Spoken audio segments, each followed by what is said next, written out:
Assalamualaikum warahmatullahi wabarakatuh. Perkenalkan, nama saya Elsa Nurfidelia dari Universitas Negeri Jakarta, Program Studi Pendidikan Masyarakat. Pada kesempatan kali ini, saya akan menjelaskan tentang riset aksi dalam pendidikan masyarakat. Nah, pembahasan pertama kita pada kali ini adalah pengertian riset aksi. Riset aksi ditandai dengan proses siklus perencanaan, tindakan, observasi, dan refleksi dengan setiap siklus untuk menghasilkan peningkatan dalam praktik dan pemahaman.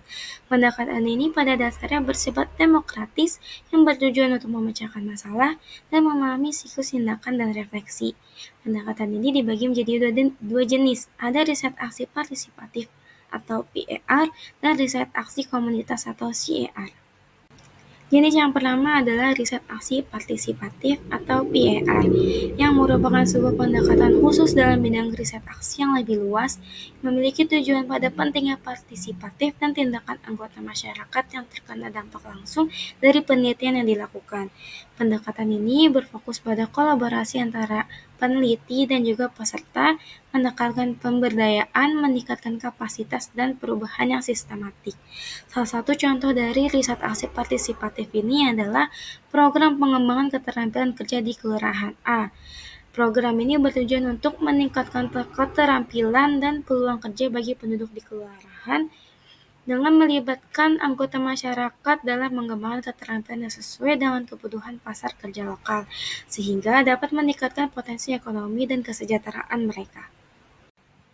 Jenis yang kedua adalah riset aksi komunitas atau CIR, yang merupakan bagian dari riset aksi yang khusus berfokus pada mobilisasi dan pelibatan anggota masyarakat untuk secara kolaboratif mengatasi permasalahan yang memengaruhi kehidupan mereka. Hal ini didukung oleh nilai-nilai pemberdayaan, keadilan sosial, dan juga inklusivitas yang berupaya pada proses produksi pengetahuan. Pendekatan ini tidak hanya sekedar untuk menyelesaikan permasalahan, namun juga memberdayakan individu dan komunitas melalui proses yang adil dan inklusif.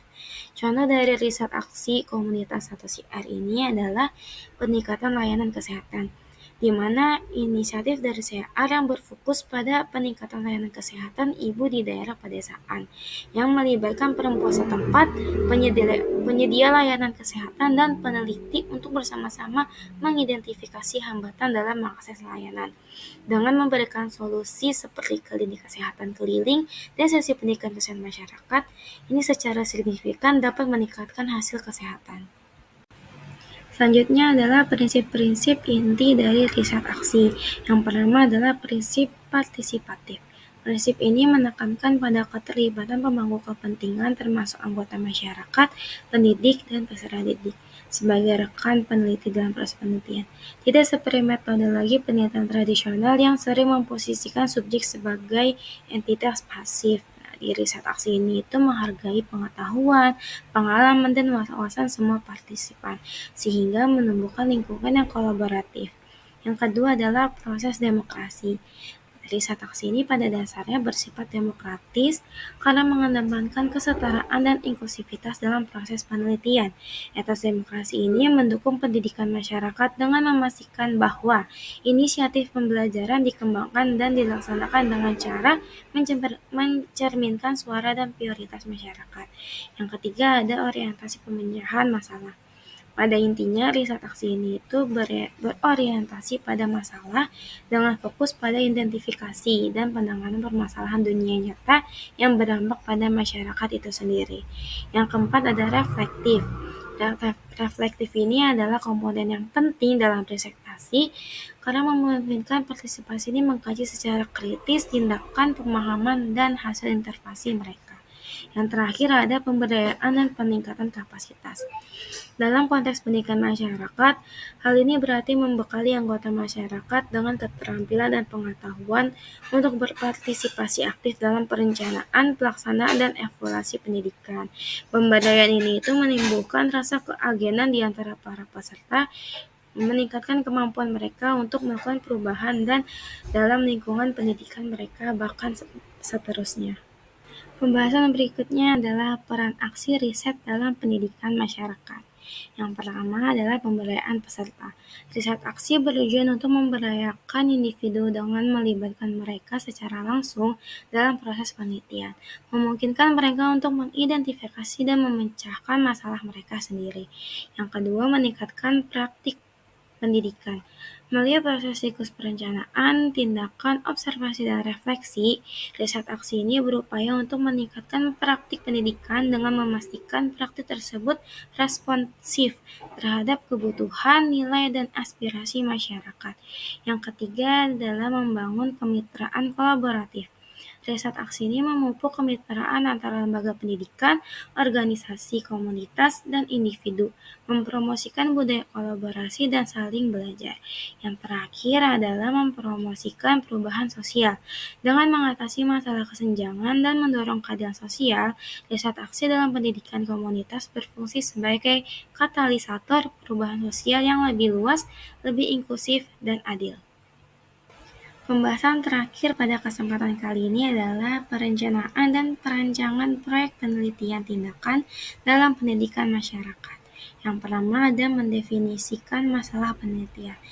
Tahap ini merupakan langkah awal yang sangat penting dalam proses riset aksi karena ini menentukan arah keseluruhan proyek dengan mengidentifikasi isu atau situasi spesifik yang perlu ditangani. Yang kedua, tinjauan pustaka. Tahap ini melibatkan pemeriksaan ekstensif terhadap penelitian, teori, dan praktik sebelumnya yang relevan dengan masalah yang diidentifikasi. Yang ketiga, mengembangkan pertanyaan penelitian.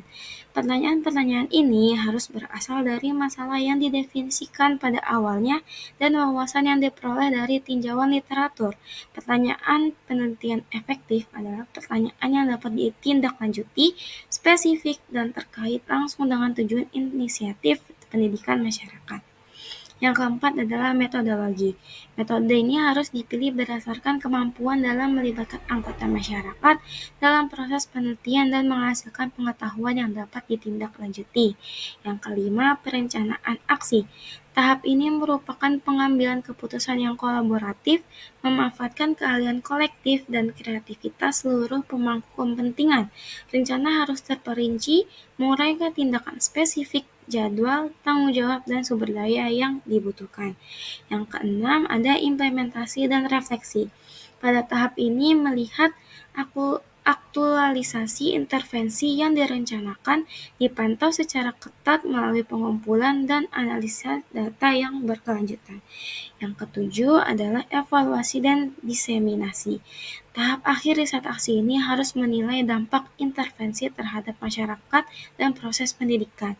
Dengan memanfaatkan data kualitatif dan kuantitatif, diseminasi melibatkan pembagian hasil dengan khayalak yang lebih luas, termasuk anggota masyarakat, pendidik, pembuat kebijakan, dan akademisi.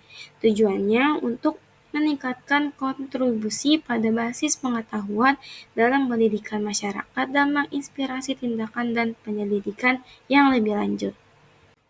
Alhamdulillah demikian paparan dari saya. Semoga kita semua dapat memperoleh manfaatnya. Kurang lebihnya saya mohon maaf. Wassalamualaikum warahmatullahi wabarakatuh.